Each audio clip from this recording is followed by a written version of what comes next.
TCU women's basketball has the chance for one of the greatest comebacks we have ever seen. Just 2 years ago, the Horned Frogs finished dead last in the Big 12, but things took a big turnaround last season under new head coach Mark Campbell.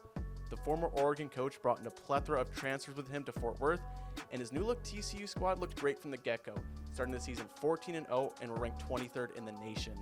The good times came to a screeching halt when injuries forced his team to forfeit 2 games because TCU didn't even have enough players to field a team. In order to try to even salvage their season, TCU hung up posters around campus and held an open tryout to get players on their roster. Sarah Sylvester, a TCU volleyball player, was added along with 2 former high school basketball standouts who thought they hung up their basketball shoes for good in Micaiah Moore and Ella Hamlin. The Underfrogs, as they called themselves, were never able to return to their previous success, and their season ended in the second round of the WBIT. But everything changed for TCU basketball when one of the best players in the country decided to take her talents to Fort Worth. Say it like this, let the apologies be as loud as the disrespect when it comes to Hailey Van Lith. And the reason Hailey Van Lith is so good within this offense is because she's patient, she can do things like that. The addition of Hailey Van Lith didn't bring instant recognition to this TCU team, as the Horned Frogs were unranked at the start of the season.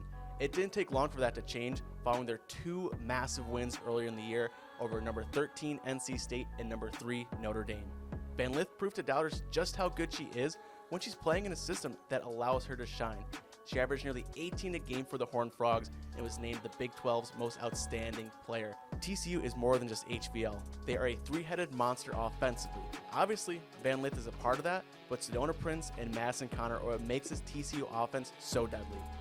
Prince is a 6'7" center, and in her 7th year of collegiate ball, she averaged 17.5 points this year with nearly double-digit boards. She can shoot the fadeaway ball to the post and is a great rim protector as well, but her ability to stretch the floor allows her and Van Lith to toy with defenses at the top of the key, and all this allows for Madison Conner to dominate from beyond the arc. She knocked down the 2nd most threes in the nation this year with 118 and shot 45% from downtown. And do you remember Ella Hamlin from last year's tryouts? She is still with the Horned Frogs today and received an athletic scholarship this year, and it's probably one of my favorite videos ever.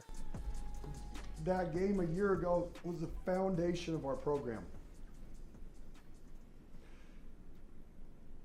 Hell is a stud. And Leah. Lisa can play with Leah over here. Hey, but Ella, thank you for stepping up at the plate and coming back and being a huge part of this team. But Ella, you've earned a full ride scholarship.